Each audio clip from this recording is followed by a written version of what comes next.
Shri Amit Shah to reply the discussion. धन्यवाद सभापति महोदय। आज मैं इस महान सदन के सामने जम्मू कश्मीर पुनर्गठन संशोधन विधेयक 2023 और जम्मू कश्मीर आरक्षण संशोधन विधेयक 2023 ये दोनों विधेयकों को कानून बनाने के लिए सदन के आशीर्वाद प्राप्त करने के लिए मैं यहाँ उपस्थित हुआ हूँ। मान्यवर, आज ये दो बिल पारित भी होंगे, इसलिए भी आज का दिन बहुत महत्वपूर्ण है। और आज का दिन जम्मू कश्मीर और भारत के इतिहास में अलग दृष्टि से भी बहुत सुवर्ण अक्षरों से अंकित होने वाला है, क्योंकि आज ही सर्वोच्च अदालत की संवैधानिक खंडपीठ ने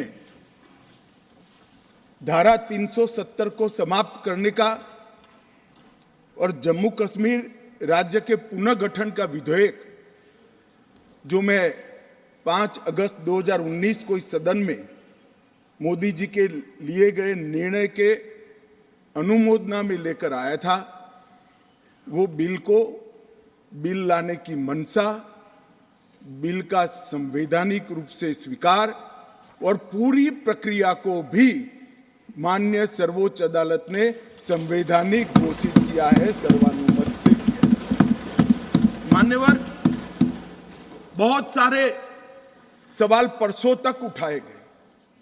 परसों भी लोकसभा में कहा गया कि ये बिल अभी लंबित है, क्यों जल्दबाजी में ला रहे हैं, सुप्रीम कोर्ट न्याय करेगी, आपको राह देखनी चाहिए।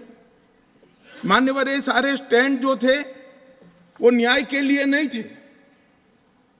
नरेंद्र मोदी जी ने जो निर्णय किया था वो निर्णय को लंबित करने के लिए थे, उस इरादे से किए गए थे। मान्यवर, आज निर्णय कर लिया सुप्रीम कोर्ट ने, और ढेर सारी चीजों को जो भारतीय जनता पार्टी 1950 से बताती थी, और कांग्रेस, विपक्ष और विशेषकर कम्युनिस्ट भाइयों का हमेशा से हम पर आरोप था कि राजनीतिक बातें आप कर रहे हो, इस सारी चीजों को आज सर्वोच्च अदालत ने अमली जामा पहना लिया।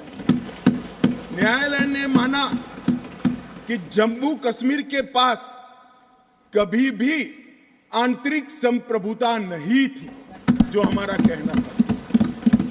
उन्होंने कहा कि भारत के साथ ट्रीटी के कारण भारतीय संविधान के बाहर राज्य को कोई आंतरिक संप्रभुता नहीं मिलती है, इस बात को सुना। मान्यवर, न्यायालय ने माना कि अनुच्छेद 370 एक अस्थायी प्रावधान था, इसमें कोई शंका कुशंका नहीं है। ये संवैधानिक सत्य है कि धारा 370 अस्थायी समाधान। अब ये कुछ लोगों को पसंद नहीं आता है, और जो नेहरू जी के विचारों के, नेहरू जी के कामों के बड़े प्रशंसक है और अनुयायी है, उनको भी पसंद नहीं आता है जो हम कहते हैं। मगर मैं उनको बड़ी विनम्रता से पूछना चाहता हूं, अगर धारा 370 इतनी ही न्यायिक थी, इतनी ही जरूरतमंद थी, तो इसके सामने एक ही आर्टिकल है मान्यवर, जिसके सामने टेम्पररी शब्द का उपयोग किया गया, वो स्वयं नेहरू जी ने क्यों किया होगा? जो लोग कहते हैं कि धारा 370 परमानेंट है, वो संविधान सभा की मंशा का अपमान कर रहे हैं, संविधान का अपमान कर रहे हैं। मान्यवर, आज सुप्रीम कोर्ट ने कह दिया है कि इसका मतलब यह है, ये जो कहा धारा 370 अस्थायी प्रावधान था, इसका मतलब यह है कि ये दावा याचिकाकर्ता का 370 को कभी हटाया ही नहीं जा सकता। वो दावा सिरे से सुप्रीम कोर्ट ने खारिज कर दिया है कि संविधान को और देश के संसद के सदनों को पूरा अधिकार है धारा 370 हटाने। मान्यवर, न्यायालय ने यह भी माना कि राज्यपाल शासन और राष्ट्रपति शासन की जो उद्घोषणाएं हुई, इस पर भी ढेर सारे सवाल उठा गए कि राष्ट्रपति शासन गलत तरीके से लगाया गया, राज्यपाल शासन गलत तरीके से लगाया गया। इन्होंने भी, सुप्रीम कोर्ट ने यह भी माना कि राज्यपाल शासन और राष्ट्रपति शासन की उद्घोषणाओं को चुनौती देना ठीक नहीं है, ये पूर्ण रूप से संवैधानिक प्रक्रिया के तहत। मान्यवर, अनुच्छेद 370(3) में जो प्रावधान है वो संविधान सभा ने ही तय किया है। जब टेम्पररी इस प्रोविजन को किया गया तब सवाल हुआ है कि टेम्पररी है तो हटेगा कैसे। तो धारा 373 के अंदर एक प्रावधान डाला गया कि सीओ से राष्ट्रपति महोदय धारा 370 में सुधार भी कर सकते हैं, इस पर रोक भी लगा सकते हैं और पूर्णतया संविधान के बाहर भी कर सकते हैं। राष्ट्रपति का जो आदेश था, तत्कालीन राष्ट्रपति का 5 अगस्त 2019 का आदेश सीओ था, इसके माध्यम से राष्ट्रपति जी को पूर्ण अधिकार है अनुच्छेद 370 का संचालन बंद करने का। ये भी आज सुप्रीम कोर्ट ने सर्वानुमत से होल्ड कर दिया है, उसको उस पर मोहर लगाई। इस आधार पर याचिकाकर्ता ने एक तर्क दिया था। याचिकाकर्ता कौन है वो तो सभी लोग जानते ही है, सभी लोग जानते हैं, मैं कोई नाम देना नहीं चाहता। नहीं, नाम देकर क्या करेंगे, यही बोले ही है वो, तो इसमें कोई एक्सपोज करने जैसी बात नहीं। मान्यवर, 370 के तहत कोई भी घोषणा करने के पहले जम्मू कश्मीर की संविधान सभा का परमिशन जरूरी है, अनुमोदना जरूरी है, ये उनका क्लेम था। और उसको क्लेम को एक्सटेंड करते हुए आगे ले गए, क्योंकि अब तो जम्मू कश्मीर में संविधान सभा है ही नहीं। तो इसका मतलब ये हुआ कि जम्मू कश्मीर की संविधान सभा के परमिशन के बगैर धारा 370(3) के तहत कोई एक्शन नहीं लिया जा सकता और संविधान सभा समाप्त हो गई है, इसलिए धारा 370 परमानेंट हो गया। मान्यवर, ऐसा आर्गुमेंट मैंने मेरे जीवन में भी, मेरे 5 धाराशास्त्रियों को पूछा कि मेरी समझ में कोई गड़बड़ है या ये डिमांड कोई गड़बड़ है, कि डिमांड तो गड़बड़ है ही है, ये आर्ग्यू कर रहे हैं उनकी समझ में भी बड़ा प्रॉब्लम है। मान्यवर, आज सुप्रीम कोर्ट ने तय कर दिया कि जम्मू कश्मीर की संविधान सभा समाप्त होने से धारा 370(3) समाप्त नहीं हो जाता है, धारा 370(3) यथावत रहता है। मान्यवर, न्यायालय ने यह भी माना कि धारा 370 के तहत मिली हुई शक्ति का प्रयोग करते हुए राष्ट्रपति महोदय एक तरफा सूचना जारी कर सकते हैं, जिसको संसद के दोनों सदनों का सादे बहुमत से अनुमोदन चाहिए। ये भी आज सुप्रीम कोर्ट ने मान लिया। जो कहते थे कि राष्ट्रपति महोदय का सीओ ठीक नहीं है, आज उसका भी जवाब माननीय सुप्रीम कोर्ट ने दे दिया है। मान्यवर, उपयुक्त बिंदुओं का सीओ 272 पर कोई प्रभाव नहीं है, ये भी सिद्ध करते हुए अनुच्छेद 371(d) के तहत राष्ट्रपति द्वारा शक्ति का प्रयोग दुर्भावनापूर्ण नहीं है, उसको भी सुप्रीम कोर्ट ने होल्ड कर दिया है। मान्यवर, सुप्रीम कोर्ट ने यह भी होल्ड कर दिया है कि क्योंकि जब अब धारा 370 समाप्त हो चुकी है, अब जम्मू कश्मीर के संविधान का कोई अस्तित्व नहीं रहता है। मान्यवर, न्यायालय ने चुनाव कराने के लिए भी चुनाव आयोग को निर्देश करे। मान्यवर, बहुत सारे लोग, अब इसमें तो इतना सारा लूट गया, जो दावे थे सारे खारिज हो गए। तो एक पूंछ पकड़कर मैंने बाइट देखा करते हैं, क्या पूंछ पकड़ते हैं कि चुनाव आयोग ने ऑर्डर कर दिया। अरे भाई, क्या ऑर्डर करा? मैंने स्वयं कहा है कि हम चुनाव कराएंगे, इसमें कौन सी बड़ी बात है? इसी सदन में कहा है, लोकसभा में करा है, एज अ गृह मंत्री ऑन रिकॉर्ड करा है। उन्होंने कहा कि भाई राज्य का स्टेटस वापिस देंगे, तो ये भी मैंने कहा है कि अप्रोप्रिएट टाइम पर राज्य का स्टेटस हम वापिस देंगे। और सुप्रीम कोर्ट ने भी ये जो कहा है उसमें मेरे सदन में के बयान को और सॉलिसिटर जनरल के सुप्रीम कोर्ट के सामने बयान को कोट करते हुए कहा है। अब मुझे कोई समझाए इसमें विजय कहां से हुई है? घोर पराजय में विजय कैसे ढूंढना, इसकी कला कोई आप लोगों से सीख ले साहब। इतने बड़े घोर पराजय विजय कैसे ढूंढना, इसका कोई अभ्यास वर्ग साहब रखना चाहिए साथ अर्थ में। ये बहुत बड़ी कला है। मैं तो आज अगर उनके जैसे मेरे विचार होते तो ये सुप्रीम कोर्ट के जजमेंट को देखकर डिप्रेशन के मारे 1 महीना सदन में ना आता, मगर ये तो प्रेस कर रहे हैं। और कांग्रेस पार्टी ने आज प्रेस करी मान्यवर, और प्रेस में क्या किया कहा कांग्रेस पार्टी ने? कांग्रेस पार्टी ने ये कहा मान्यवर कि ये जजमेंट आने के बाद भी हम मानते हैं कि धारा 370 को गलत तरीके से हटाया गया है। अब मान्यवर देश के दोनों सदनों ने, देश की संसद की दोनों सदनों ने राष्ट्रपति के सीओ को अनुमोदना दे दी, कानून पारित हो गया, कानून नोटिफाइड हो गया। किसी ने चैलेंज भी किया सुप्रीम कोर्ट में, ठीक है, सबका अधिकार है, करना चाहिए। सुप्रीम कोर्ट में एक लंबी बहस भी हुई, 5 जजों की बेंच बनी और 5 सीनियर मोस्ट जज बने बैठे इसमें, लंबी बहस, सबकी सुनवाई हुई, आज फैसला भी आ गया। मगर ये फैसले के बाद भी ये कहते हैं कि हम इसको नहीं मानते हैं और हम मानते हैं कि धारा 370 गलत तरीके से हटाया गया है। मान्यवर, मैं इनको नहीं समझा सकता, मेरी तो मर्यादा है ऐसा, नहीं समझा सकता कि वास्तविकता क्या है। हमें समझना चाहिए कि 42,000 लोग मारे गए हैं। क्यों मारे गए हैं? सवाल हिंदू मुस्लिम का नहीं है।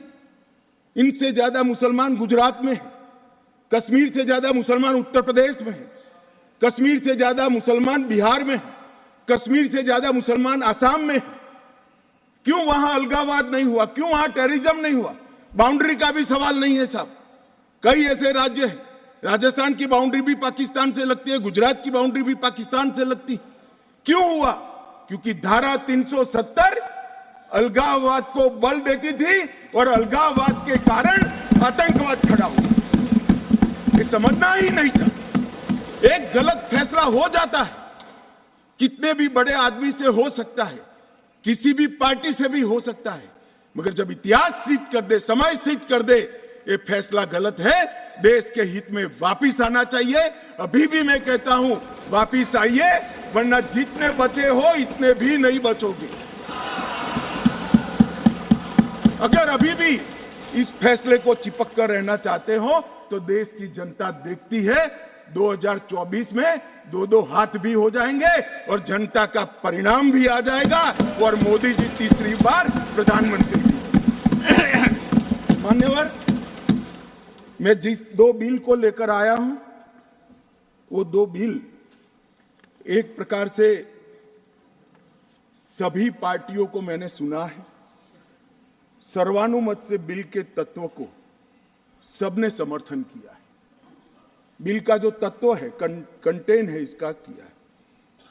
मुझे था कि विटास खड़े हो जाएंगे कि हम अपोज में खड़े हैं, मगर मैं सभी पार्टियों को कहता हूं, तब ये तो काउंट करता हूं कि कम्युनिस्ट पार्टी कभी अच्छे काम का समर्थन नहीं कर सकती है, इसलिए सभी पार्टियों से मेरा मत बाकी दलों से।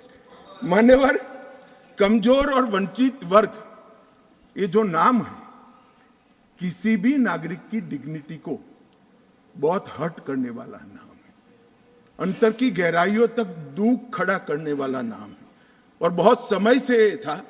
आज प्रधानमंत्री जी ने एक जो फैसला लिया है, जिस फैसले को वास्तविक स्वरूप देने के लिए मैं आपके सामने उपस्थित हुआ हूं, इसमें कमजोर और वंचित वर्ग की जगह अन्य पिछड़ा वर्ग ये नाम जोड़ने का फैसला दिया है, जो संवैधानिक ढंग से संवैधानिक शब्द है। मान्यवर, दूसरा बिल जो है वो दूसरा बिल जम्मू कश्मीर में सालों से अलग अलग प्रकार के विस्थापित हुए। मान्यवर, 80 के दशक से आतंकवाद की शुरुआत हुई, 89 से चरम सीमा पर पहुंचा। ढेर सारे कश्मीरी हिंदू, विशेषकर कश्मीरी पंडित और ढेर सारे सिख भाई घाटी छोड़कर पूरे देश भर में बिखर गए। जम्मू में गए, बेंगलुरु गए, गुजरात गए, दिल्ली गए, फरीदाबाद गए, देश भर में बिखरे। सभी राज्यों ने उनकी आवभगत भी की, सभी राज्यों ने उनको रिजर्वेशन भी दिया, कई राज्यों ने उनको नौकरी में प्रायोरिटी दी भी। कश्मीरियों को गले लगाने का काम पूरे देश ने किया है, पूरे देश की जनता ने। मान्यवर, वो बिखरे और ऐसे बिखरे कि अपने ही देश में वो विस्थापित हो गए, निराश्रित हो गए। जिनके पास अरबों खरबों की संपत्ति थी, वो दर दर की ठोकरे खाने के लिए मजबूर हो गए। मान्यवर, उन लोगों को सम्मान देने के लिए, और ये आंकड़ा कोई छोटा मोटा आंकड़ा नहीं है, 46,631 परिवार जो रजिस्टर्ड है वो वहां से विस्थापित हुए हैं, और 1,57,967 लोगों ने हमारे बहुत प्रयास के बाद 19 के बाद हमने एक अभियान चलाया, हर शहर में जाकर एडवर्टाइज दिया है, ऑनलाइन रजिस्ट्रेशन हो गया है, और इतने लोग अब तक रजिस्टर्ड हुए। तनख्वाह साहब ने कहा कि बहुत सारे हैं, करना चाहिए। मैं तो उनको निमंत्रित करता हूं, तनख्वाह साहब आप जितने भी छूट गए इसकी सूची लाइए, आधी सेकंड में मैं रजिस्टर कर आपको एक्नॉलेजमेंट दूंगा। मान्यवर, ऑनलाइन प्रक्रिया है, और मैं आज इस महान सदन के माध्यम से देश भर में बिखरे पड़े कश्मीरी पंडित और अन्य विस्थापितों को कहना चाहता हूं, नरेंद्र मोदी सरकार आपको न्याय देने के लिए कमिटेड है। आप मुझे लिखिए, कश्मीर सरकार को लिखिए, किसी भी विज्ञ के बगैर आपका रजिस्ट्रेशन कर दिया जाएगा। आप मतदार भी बनोगे, चुनाव भी लड़ पाओगे, और जम्मू कश्मीर के अंदर आप मंत्री बनकर भी जा सकते हो। आपको पूरा। मान्यवर, 3 युद्ध भी हुए। 1947 में और 48 में युद्ध हुआ। 31,779 परिवार आज के पाकिस्तान अधिकृत कश्मीर से शरण लेकर भारत में आए। इनमें से 26,319 परिवार तत्कालीन जम्मू कश्मीर राज्य में बसे, और शेष 5,460 परिवार अन्य भागों में बसे। दूसरा युद्ध हुआ 65 और 71 का, और छम्ब और नियाबत क्षेत्र से लगभग 10,065 परिवार विस्थापित हुए। 3500 परिवार 65 के युद्ध में हुए, और इतने ही करीब 71 के युद्ध में हुए। अब तक 47, 65 और 71 के युद्धों में लगभग 41,844 परिवार विस्थापित हुए हैं। उनको भी भारत सरकार ने ढेर सारी चिंता करी है, मैं आगे बताता हूं।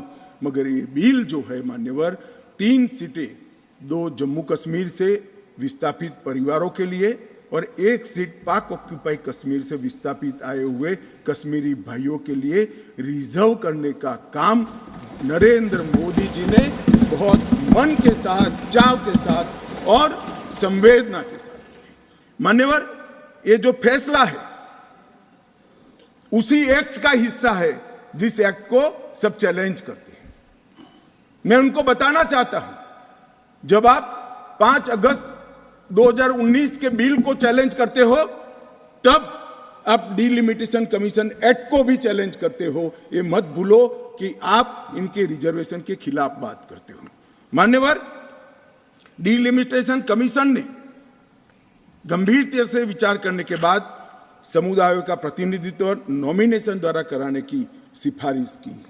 और मान्यवर, जम्मू कश्मीर प्रशासन ने, जो आज स्वाभाविक है राष्ट्रपति शासन है, उसने भी अपना अभिप्राय डिलिमिटेशन कमीशन को दिया था, भारत सरकार ने के गृह मंत्रालय ने भी दिया था कि इनके प्रति सिंपैथेटिक व्यू लेना चाहिए, इनका प्रतिनिधित्व होना चाहिए। जब वो अपनी जमीन में ही नहीं है तो असेंबली में कैसे चुनकर जा सकते हैं। मान्यवर, और ये आदेश उन्होंने प्रकाशित किया था, जिसको आज कानूनी जामा पहनाकर मैं ये बिल को लेकर उपस्थित हुआ हूँ। मान्यवर, ये जो डिलिमिटेशन कमीशन ने और भी कई फैसले किए हैं, मैं जरा सदन के सामने पूर्व की स्थिति और अभी की स्थिति बताना चाहता हूँ। पूर्व में जम्मू में सिर्फ 37 सीट थी, 37 सीट थी। अब नए डिलिमिटेशन कमीशन ने 37 से बढ़ाकर 43 सीट जम्मू क्षेत्र में बनाने का कहा। मान्यवर, कश्मीर में 46 सीट थी, 46 सीटें थी। अब 46 की जगह 47 सीटें, 47 सीटें बनाने का कहा। इस तरह से जम्मू और कश्मीर दोनों को मिलाकर 83 सीटें थी। लद्दाख की सीटें निकाल दी है क्योंकि वहां यूटी बन चुकी।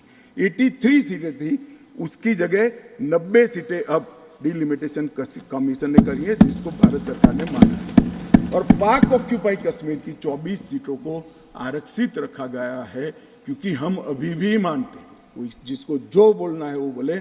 इस सदन में बोला हुआ शब्द इतिहास बनता है। मैं आज फिर से कहना चाहता हूं, पाक ऑक्यूपाई कश्मीर भारत का है, हमारा है, और हमसे कोई नहीं छीन। मान्यवर, हमने 24 सीटें पाक ऑक्यूपाई कश्मीर के लिए सुनिश्चित की है।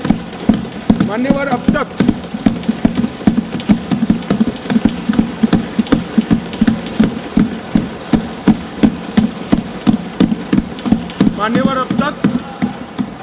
SC ST की सीटों में बड़ी विसंगतताएं भी थी, और जो दिग्विजय की कहते थे संवेदनशील अप्रोच होना चाहिए, संवेदनशीलता होनी चाहिए। SC ST के प्रति संवेदना से ही ये निर्णय हुआ है। पहले जो 7 सीटें थी SC की, उसको हमने बरकरार रखा, और ST की सीट 0 थी, क्योंकि धारा 370 परमिट नहीं करती थी। अब परमिट करती है। 9 सीटों को रिजर्व कर दिया।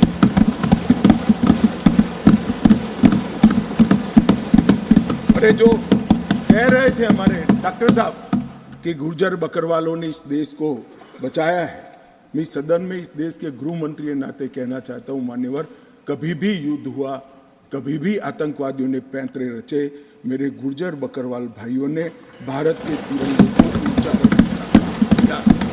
और आज सालों के बाद आज उनको न्याय मिलने जा रहा है। इसका कम से कम मुझे तो बहुत संतोष है। किसी को संवेदनशीलता दिखे या न दिखे, 75 साल तक उनका अधिकार जो भारत के संविधान ने दिया था, कौन रोक कर बैठा था उसको? कौन रोक कर बैठा था? क्या कोई जवाब दे सकता है? जम्मू कश्मीर के ST भाइयों के अधिकारों को कौन रोक कर? ये 3 परिवार रोक कर बैठे थे मान्यवर, जो 370 को एंजॉय कर रहे मान्यवर। और इसके अलावे भी ओपन सीट में भी वो लड़ सकते हैं। माननीय दिग्विजय सिंह ने कहा, माननीय सदस्य ने कहा कि भाई इसमें स्पष्टता नहीं है, इनको कितनी मिलेगी, इनको कितनी मिलेगी। मैं फॉर इंफॉर्मेशन दिग्विजय सिंह को कहना चाहता हूं, ये इन प्रिंसिपल बिल है। ट्राइबल डिपार्टमेंट और OBC डिपार्टमेंट से अलग से इसके बिल आएंगे, जिसमें इसके रिजर्वेशन की सीटों की और चिन्हित करने की व्यवस्था होगी। वो एक अलग प्रक्रिया है, मगर ये स्पष्टता से कर देते। मैं दिग्विजय सिंह को बहुत अच्छे तरीके से जानता हूँ सर। जब भी वो हंसकर बोलते हैं तब बहुत समाज के अंदर डिस्टर्बेंस होता है। बड़ा रिकॉर्ड है उनका, मैं रिकॉर्ड को जानता हूं। आज भी हंसकर बोले, मैंने बोला क्या निहितार्थ थे, फिर मैंने ध्यान से उनकी चीज को याद कर सोचा तो मुझे मालूम पड़ा कि इन्होंने कहा कि भाई किसी का छीनकर तो नहीं लगू। ये गुर्जर और बकरवाल को लड़ाना चाहते हैं, गुर्जर और बकरवाल को लड़ाना चाहते हैं। मैं आज फिर से कह देता हूं मान्यवर, बैठ जाइए दिग्विजय जी, अब हो गया, लोग समझ चुके हैं आपको, बैठ जाइए। मान्यवर He is not yielding. He is not yielding. He is not yielding. Go ahead. Honorable Home Minister. He is not yielding. He is not yielding. मान्यवर, मैं स्पष्टता करना चाहता हूं, गुर्जर भाइयों की एक भी सीट लिए बगैर बड़े संवेदनशीलता से बकरवाल भाइयों को दिया जाए, हमें कोई आपत्ति। गुर्जरों को जो फायदा मिला है उसमें कोई बदलाव नहीं होगा। ट्राइबल के सारे फायदे एजुकेशन में और बाकी सारे नौकरियों के रिजर्वेशन में जितने भी फायदे गुर्जर भाइयों को मिल रहे हैं, पहाड़ियों को मिल रहे हैं, वो पहाड़ियों को जो भी मिलेगा वो उसके अलावे मिलेगा। एक भी नौकरी ना खत्म होगी, ना एक भी शिक्षा की सीट खत्म होगी। पूरा का पूरा अधिकार आपका भी रहेगा, उनका भी। मान्यवर, एक बहुत बड़ी चर्चा चली कि जवाहरलाल नेहरू जी का कश्मीर के लिए कंडक्ट और इस पर हमारा नजरिया थोड़ा तंग है। जहां तक तंग नजरिए का सवाल है साहब, देश की एक भी इंच जमीन का सवाल है, हमारा नजरिया तंग रहेगा, हम दिल बड़ा नहीं कर सकते। किसी को अधिकार नहीं है अपने बड़े हृदय को दिखाने के लिए देश का एक भूभाग देश से चला जाए और मूक दर्शक बनकर खड़े रह जाए, किसी को अधिकार नहीं।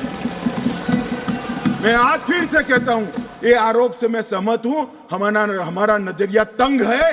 देश की एक इंच जमीन भी जाती है तो इसके लिए भारतीय जनता पार्टी का हर कार्यकर्ता सर्वोच्चता से संघर्ष करेगा, लड़ाई करेगा और लड़ेगा। हमें कोई इसमें शर्म की बात नहीं। मान्यवर, मैं कुछ बातें कहना चाहता हूं।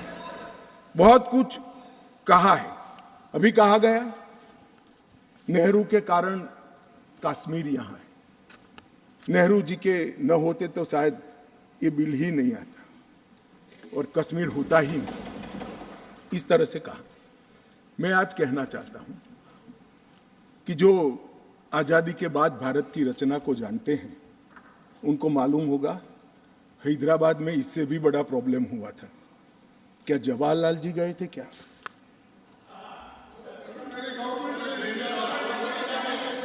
तो यहां गवर्नमेंट नहीं, यहां नेहरू। क्या कर रहे हो खड़गे जी? अभी भी वापस आओ।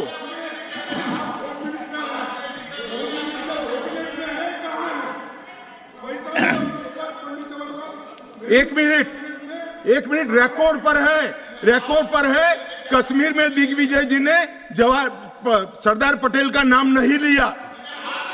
एक नाम दिया शेख अब्दुल्ला का, दूसरा नाम दिया जवाहरलाल नेहरू का। तो वो होम मिनिस्टर थे, क्यों नहीं दिया भाई?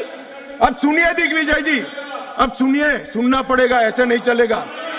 हमने सुना है, धैर्य से सुना है। मान्यवर, जूनागढ़ में क्या जवाहरलाल नेहरू गए थे?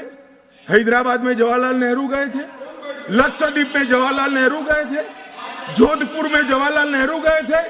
जवाहरलाल नेहरू एक ही जगह काम देखते थे, जम्मू कश्मीर में, जिसको आधा छोड़कर आ गए।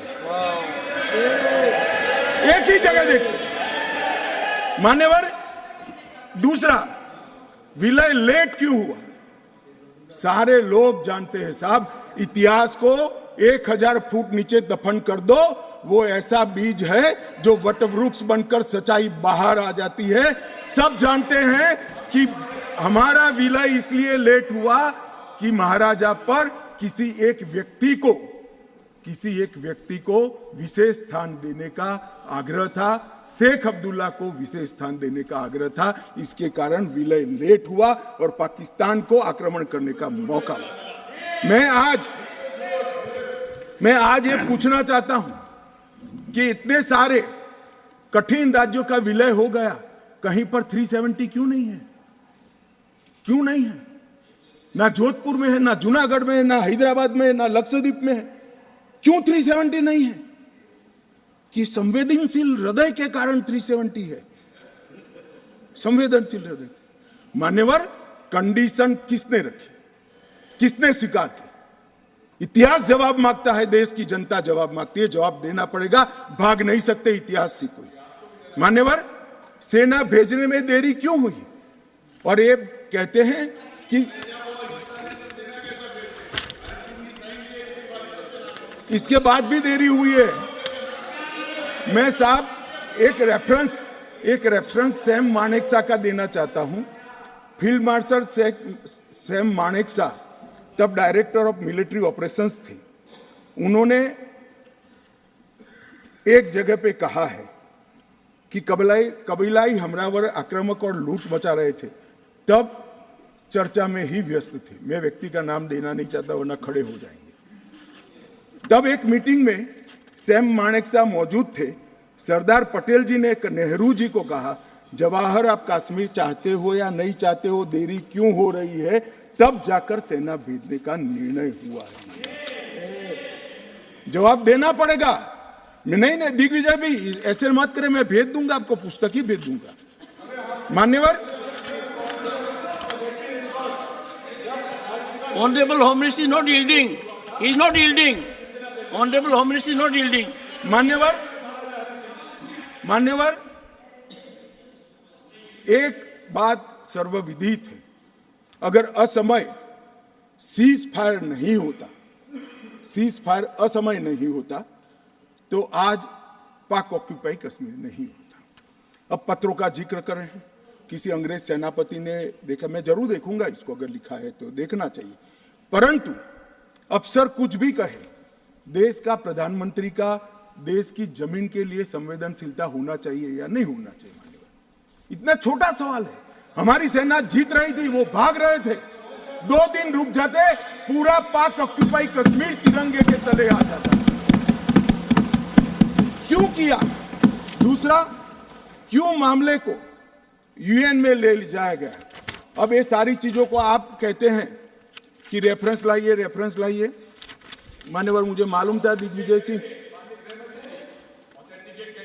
हाँ करता हूं, बैठिए। मुझे मालूम था साहब ये खड़े हो जाएंगे, इसलिए मैं लेकर आया। मैं एक कोट अनकोट पढ़ता हूं। यूनाइटेड नेशन के अनुभव के बाद मैं इस निष्कर्ष पर पहुंचा हूं कि वहां से कुछ संतोषजनक नतीजों की उम्मीद नहीं की जा सकती। मुझे सीज फायर करना अच्छा फैसला लगा, लेकिन इस मसले को ठीक से हम नहीं निपट पाए, नहीं परख पाए। हम सीज फायर पर और विचार करके बाद में निर्णय करना चाहिए था। हालांकि ये सब भूतकाल की गलतियां हैं।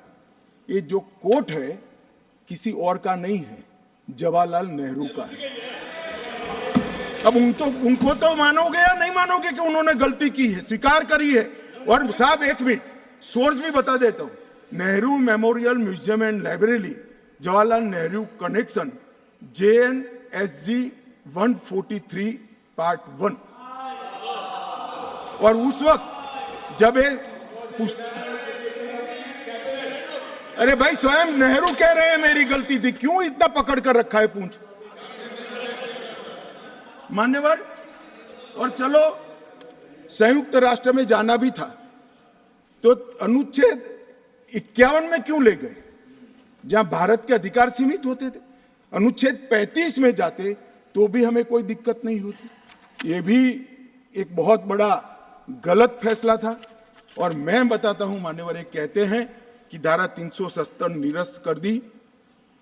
अगर कल को ये 40 साल के बाद, जोर से बोले मनोज झा जी, 40 साल के बाद, क्योंकि वो मानते हैं कि 40 साल के बाद मैं नहीं हूंगा, मैं तो 60 का हो गया, मेरा आयु 40 साल का हो ही नहीं सकता। वो कहते हैं 40 साल के बाद इतिहास पूछेगा तो कौन रिस्पॉन्ड? मैं बताता हूं, 2 सदी तक अगर धारा 370 का फैसला गलत है तो मेरी सरकार का है, मेरा फैसला। प्रधानमंत्री नरेंद्र मोदी जी ने फैसला लिया है। ना मोदी जी इस फैसले से भाग सकते हैं, ना हमारी कैबिनेट भाग सकते हैं, और ना हमारा पार्टी भाग सकता है। रिस्पॉन्सिबिलिटी ऑन करनी पड़ती है। जब इमेज बिल्डिंग के लिए बड़े बड़े फैसले लेते हैं, संवेदनशील दिमाग से फैसले लेते हैं, तब इसको ऑन भी करना पड़ता है और देश को जवाब भी देना पड़ता है। इस तरह से नहीं चलता है इतिहास। और इतिहास, मेरी बात आज भी मानकर चलिए दिग्विजय सिंह, इतिहास किसी को नहीं बख्शता है, किसी को नहीं बख्शता है। मान्यवर, आज जो बिल लेकर मैं आया हूं, काफी लोगों ने पूछा कि क्या बदलाव आया है। अब मेरी कोई चश्मे की दुकान तो है नहीं जिससे वास्तविकता दिखाने का चश्मा मैं किसी को पहना सकूं। सबको अपने अपने चश्मे से देखना पड़ेगा, और चश्मे का अगर कांच गलत है तो दृश्य गलत हो जाता है। मान्यवर, पूरा कश्मीर और जो 2 करोड़ यात्री पूरे देश से जाकर आए, लाखों यात्री अमरनाथ यात्रा कर आए, हर महीने लाखों यात्री वैष्णो देवी के दर्शन करके आते हैं, और 100 से ज्यादा अधिक फिल्मों के शूटिंग हुए हैं, वो सभी एक मुख से कहते हैं कि कश्मीर की परिस्थिति अच्छी है, मगर स्वीकार करने को तैयार नहीं। मुझे मालूम नहीं है कौन सा चश्मा पहनकर ये देखते हैं। मान्यवर, मैं आज कहना चाहता हूं कि जिस कश्मीर में 40,000 से ज्यादा लोग मारे गए, कई पिताओं ने अपने कंधों पर बेटे के जनाजे लेकर गए। मान्यवर, अपनी बेटी की डोली तक कई लोग नहीं देख पाए, और कई बहनों ने अपने भाई को खो दिया। इनकी वेदना, हृदय अगर संवेदनशील है तो ही इसका अनुभव कर सकते हैं, मगर हमारे हृदय में जिनके हाथ में हथियार है, इसके लिए ही संवेदना है, तो इसका रास्ता मेरे पास नहीं है। मान्यवर, मैं इनकी मदद नहीं कर सकता, क्योंकि हमारे लिए मन में संवेदना है कश्मीर के युवा के लिए, कश्मीर की बच्चियों के लिए, और घाटी के भविष्य के लिए संवेदना है, आतंकवादियों के लिए नहीं। मान्यवर, मैं समझता हूं कि आज आर्टिकल 370 समाप्त होने के बाद, और उसके पहले भी नरेंद्र मोदी जी की सरकार आई 2014 में, आज युवाओं का भविष्य ब्लैक नहीं है, परंतु स्कूल का ब्लैक बोर्ड उनका भविष्य बन गया है। वो पढ़ाई लिखाई, जो युवा मान्यवर पत्थर लेकर घूमते थे, मोदी सरकार ने, इस प्रधानमंत्री ने इसके हाथ में लैपटॉप पकड़ाने का काम किया है। पूरी दुनिया का एक्सेस, और आतंकवाद और अलगाववाद की बात करने वाले लोग धारा 370 कर आधार बनाकर अलगाववाद की बात करने वाले लोग, आज जो लोग बात करते हैं उनकी कश्मीर की जनता अनसुनी करती है, डेमोक्रेसी और डेवलपमेंट की बात करती है। मान्यवर, ये आज बदलाव हुआ है। अभी कह रहे थे कि मैंने सदन में कहा था कि आतंकवाद समाप्त हो जाएगा। मैं मेरे जीवन में बोला हुआ भूलता नहीं हूं, और जो बोलता हूं उसको ओन करता हूं। मैंने कहा था कि 370 के कारण अलगाववाद की भावना समाप्त हो जाएगी, और जब अलगाववाद की भावना समाप्त होगी, सहन आतंकवाद कम हो जाएगा, समाप्त हो जाएगा। मान्यवर, ये बीच मझधार में 40 साल इन्होंने गलतियां करी, 80 के दशक से गलतियां करते आए, संवेदनशील हृदय से सोचते रहे, संवेदनाएं हथियार उठाने वालों के लिए रखे, और इस 40 साल की गलती को ऐसा सोचते हैं कि मोदी जी के 4 साल में सुधर जाएगा। मगर आपकी बात सही है, अपेक्षा ऐसी ही रखनी चाहिए। मैं अब विषय पर, मान्यवर, मैं बहुत पास में नहीं जाता। जब चरम सीमा पर थे तब तो आंकड़े बहुत भयावह थे, 90 के दशक में बहुत भयावह आंकड़े थे, परंतु मैं यूपीए शासनकाल की बात करना चाहता हूं। 2004 से 14 जब सोनिया जी और मनमोहन जी की सरकार थी, कुल आतंकवादी घटनाएं 7,217 हुई थी, और अब आतंकवादी घटनाएं सिर्फ 2,197 हुई है। ये 10 साल। अब सुन लीजिए, बाद में मुद्दा खड़ा करिए खड़गे जी। 70% की कमी हुई है मान्यवर, 70% की कमी हुई, और उसमें धारा 370 हटाने के बाद केवल और केवल 4 साल ही गए। सिक्योरिटी फोर्स और नागरिक टोटल 2829, करीब 3,2900 नागरिक और सिक्योरिटी फोर्सेस मारे गए। अब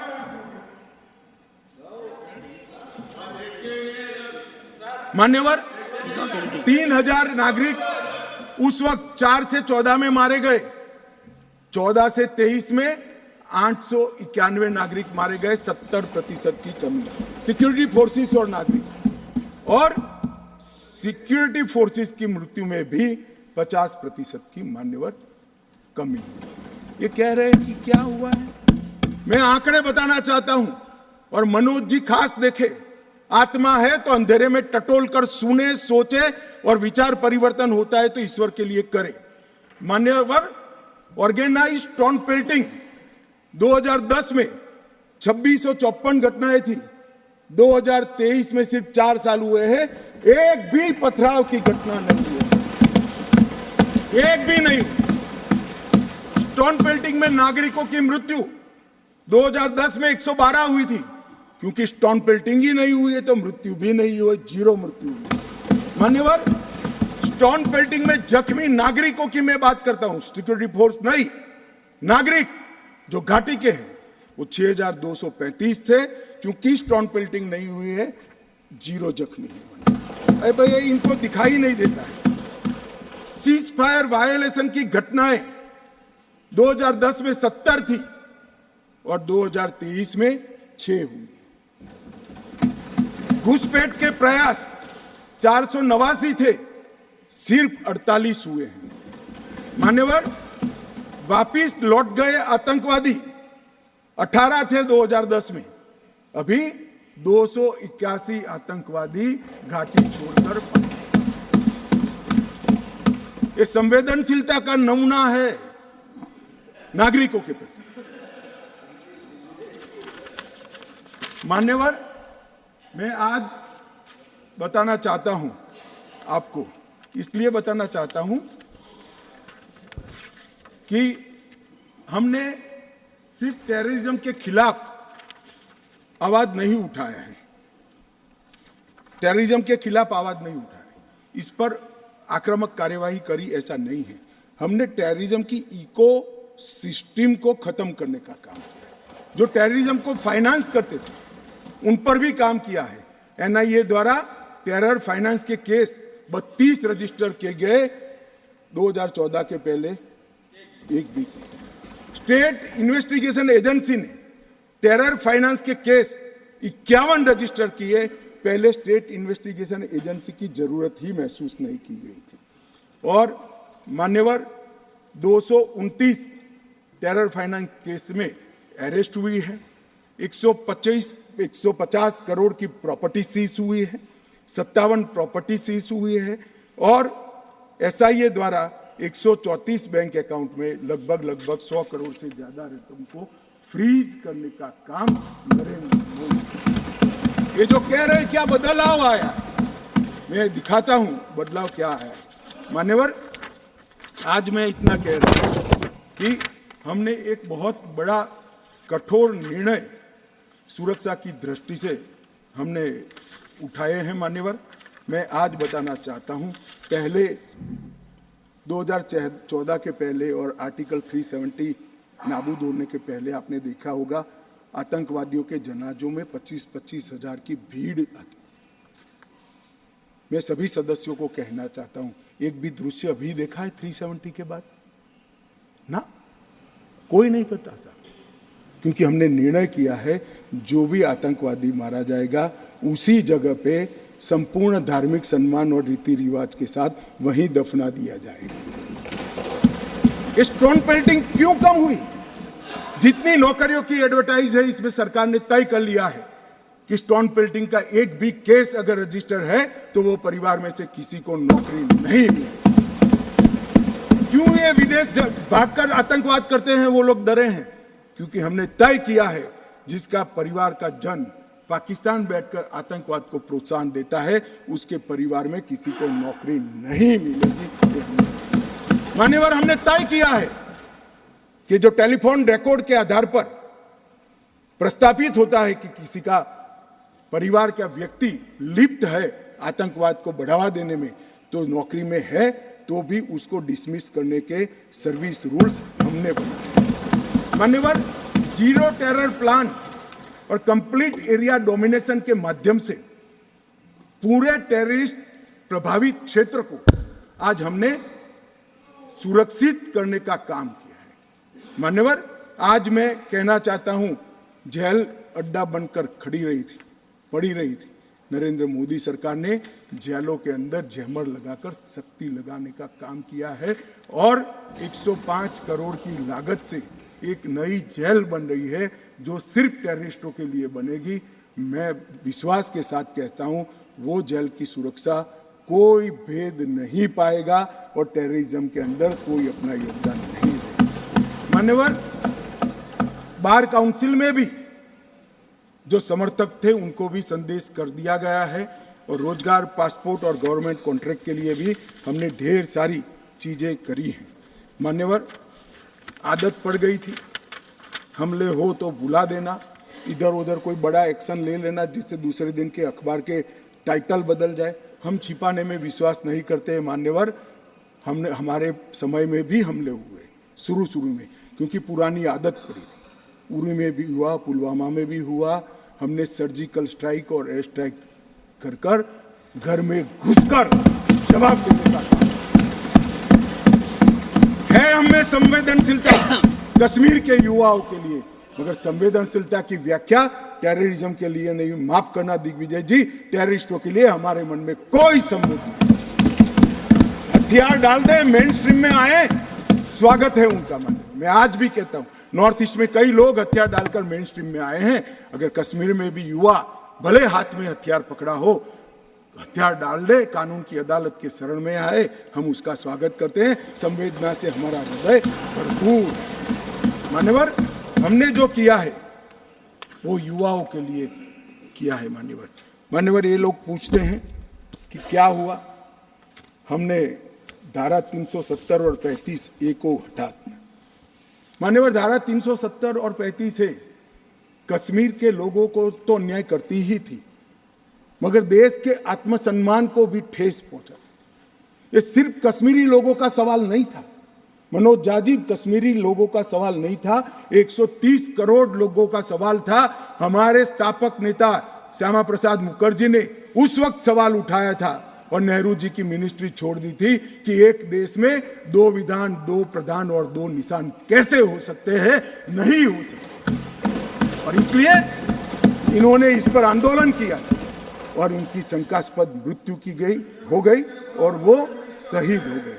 मान्यवर, आज मुझे आनंद है, कश्मीर के लिए मरने वाला हर फौजी, छोटे से छोटा व्यक्ति, नागरिक से लेकर श्यामा प्रसाद मुखर्जी तक, जिनने बलिदान दिया है, वो सभी लोगों की आत्मा आज इस देश में से 2 विधान, 2 निशान और 2 प्रधान समाप्त कर संतुष्टि का सांस लेगी। आज सुप्रीम कोर्ट का फैसला मान्यवर ऐतिहासिक फैसला है और ये फैसले को मैं बहुत मन के साथ 130 करोड़ की जनता की ओर से स्वागत भी करता हूं और अभिनंदन। मान्यवर, आज एक संविधान, एक राष्ट्रध्वज और एक प्रधानमंत्री बन चुका है।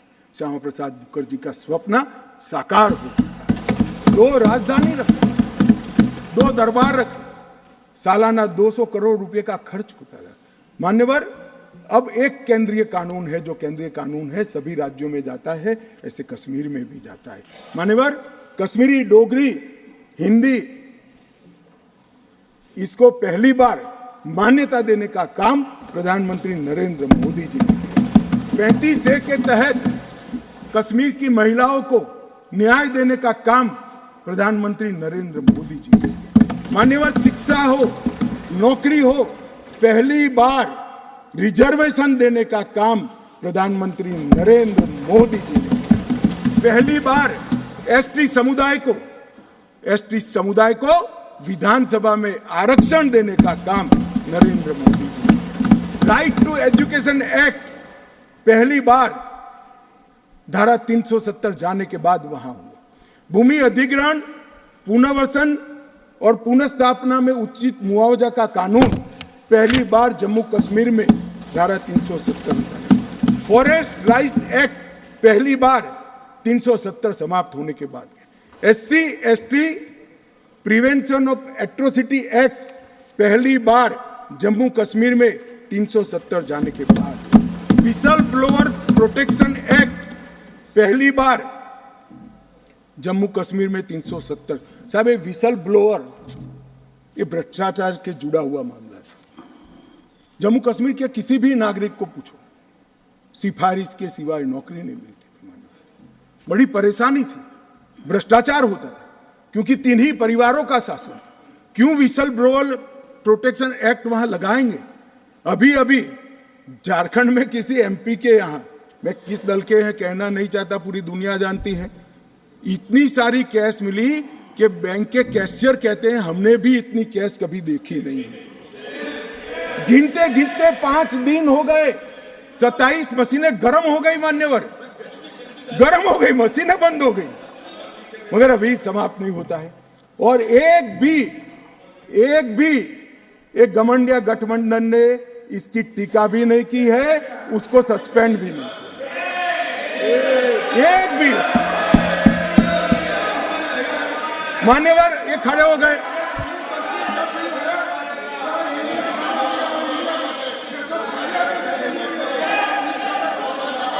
चलो इंडिया अलायंस ने, मान्यवर इंडिया अलायंस ने इसकी टीका भी नहीं की। मान्यवर अभी कहेंगे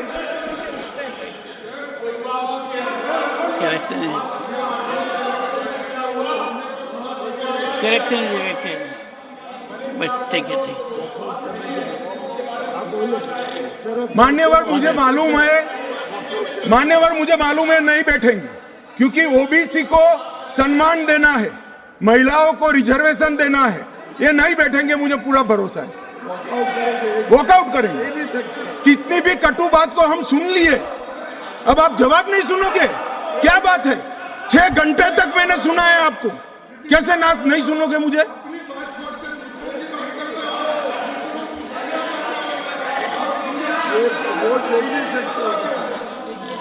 चले खड़गे साहब प्लीज बैठ जाइए। Nothing will go on record now.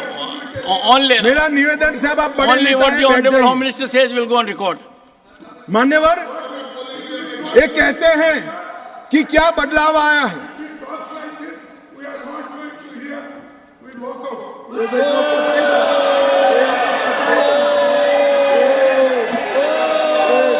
OBC बोलिए साहब, वापस ओबीसी बोलिए, महिला ओबीसी। अरे महिला और ओबीसी के लिए नहीं बैठ सकते।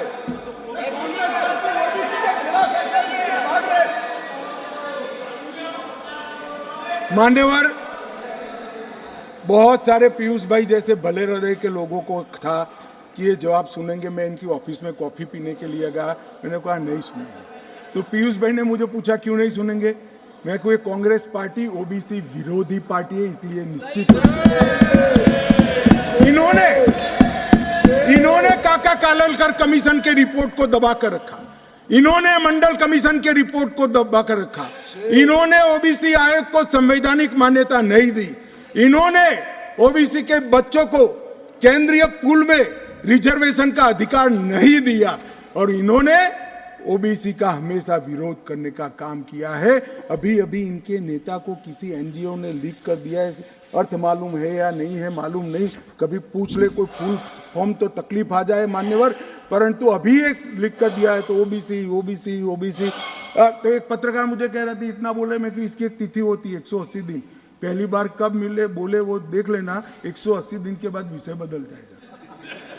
इसमें कुछ मन से नहीं होता है साहब। पूरा जीवन इनके पिताजी ने संसद के लोकसभा में खड़े रहकर मंडल कमीशन को लागू करने का विरोध कर दिया, वो आज ओबीसी की बात कर रहे हैं। मुझे तो भरोसा साहब नहीं बैठेंगे, मगर साहब ये पूछ रहे थे क्या परिवर्तन आया है। मैं आज उनको कहना चाहता हूं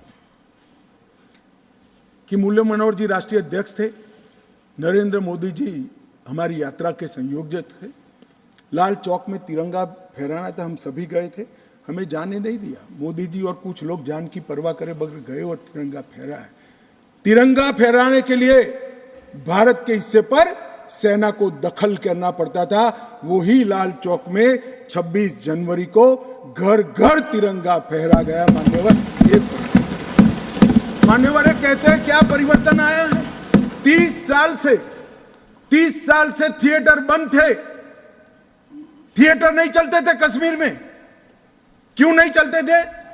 मैं इसकी मीमांसा में नहीं जाना, परंतु आज कश्मीर में 3 थिएटर चालू हो गए हैं और 18 थिएटर घाटी में खुलने के तैयार हो रहे हैं और कई लोगों ने लोन का एप्लीकेशन किया।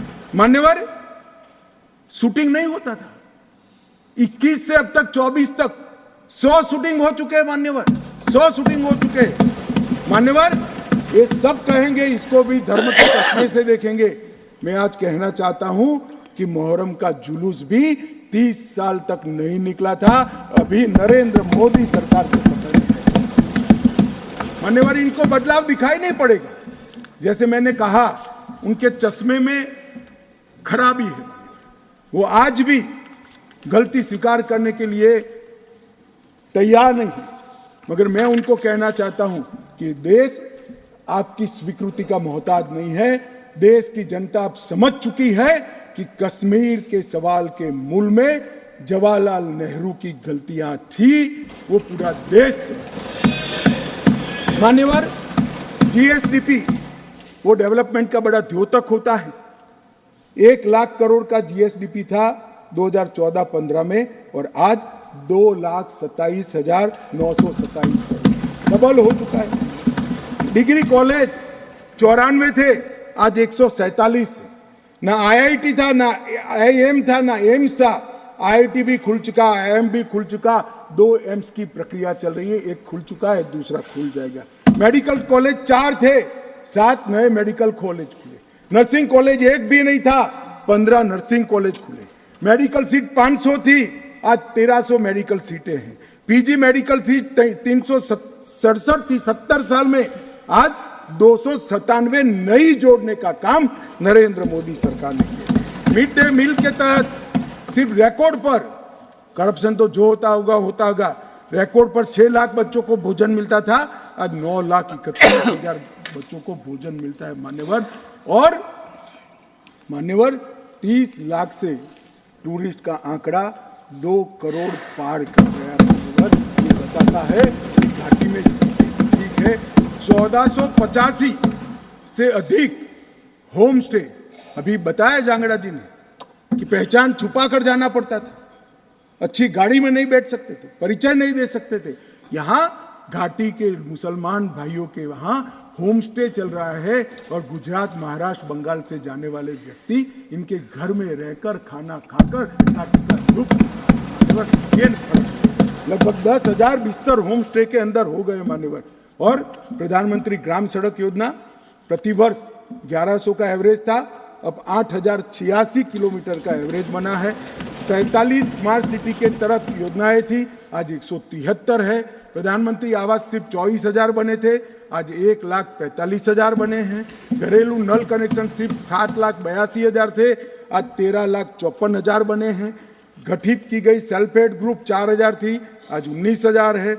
माननीय शिशु मृत्यु दर जो सबसे कठिन हेल्थ पैरामीटर है, इसका गिरावट बहुत कठिनता के साथ होता है। जो हेल्थ के पैरामीटर्स को जानते हैं उनको मालूम होगा। 1,000 पर 22 शिशु मारे जाते थे, आज 1,000 पर सिर्फ 16 शिशु मारे जाते हैं। 47 जन औषधि केंद्र थे, आज 227 जन औषधि केंद्र वहाँ पर स्थापित हो चुके हैं। मान्यवर, इनको दिखाई नहीं पड़ेगा। मैं आज चले गए हैं, मगर दिग्विजय जी को कहना चाहता हूं, ये नरेंद्र मोदी जी के हृदय की संवेदना है कि घाटी और जम्मू में इतना बड़ा बदलाव डेवलपमेंट के क्षेत्र के अंदर हुआ है। मान्यवर, सिर्फ हाइड्रो इलेक्ट्रिसिटी में 30,000 करोड़ का भारत सरकार ने इन्वेस्ट किया। रेलवे का पैसा अलग, नेशनल हाईवे का पैसा अलग। मान्यवर, लगभग पेंशन के लाभार्थी सिर्फ 6 लाख थे, रजिस्ट्रेशन नहीं होता था जम्मू की साइड से। अब ट्रांसपेरेंट रजिस्ट्रेशन के बाद 10 लाख लाभार्थी पेंशन के हो गए हैं। फूड सिक्योरिटी का कवरेज 43.8% था, आज 100% हो चुका है। हेल्थ कवरेज देश भर में एकमात्र राज्य ऐसा है जहां प्रधानमंत्री आयुष्मान भारत योजना मान्यवर सिर्फ गरीबों के लिए नहीं है, गरीब से लेकर धनी से धनी तक, फारूक अब्दुल्ला जी तक, सभी को प्रधानमंत्री आयुष्मान भारत योजना का फायदा मिलता है। ओपन डेफिकेशन 50 से 60% था, अब 100% है। ऑनलाइन सर्विसेज सिर्फ 60 सेवाओं में थी, आज 1100 सेवाओं में ऑनलाइन सर्विसेज हो गई है। और स्पोर्ट्स में युवाओं की भागीदारी सिर्फ 2 लाख थी, आज 2022 में जम्मू कश्मीर के 60 लाख युवाओं ने खेलों में हिस्सा लिया। मान्यवर पूछते हैं कि क्या बदलाव आया, मैं इनको ही बताना चाहता हूँ। और मान्यवर ढेर सारी चीजें हैं, अब ये चले गए हैं, मैंने दूसरे सदन में भी बताया, मगर मैं देश की जनता को विश्वास दिलाना चाहता हूं कि मोदी जी ने लाल किले सी प्राचीर से इस देश को वादा किया था, और मोदी सरकार और प्रधानमंत्री स्वयं इस चीज पर अड़े हैं कि कश्मीर के युवाओं को हाथ में कभी बंदूक नहीं लेनी पड़ेगी, पत्थर नहीं लेने पड़ेंगे, इनके हाथ में लैपटॉप और किताबें भी होगी, नए कश्मीर की शुरुआत होगी। मान्यवर आतंकवाद मुक्त कश्मीर बनने की शुरुआत हो गई है। नया कश्मीर, विकसित कश्मीर, जब विकसित भारत बनेगा, कश्मीर देश के सभी राज्यों के समकक्ष होकर वहाँ पर खड़ा होगा। दुनिया भर के यात्री आएंगे ऐसे कश्मीर की रचना के लिए। ये जो विधेयक लेकर मैं आया हूँ, मैं आपको निवेदन करता हूँ सभी लोगों को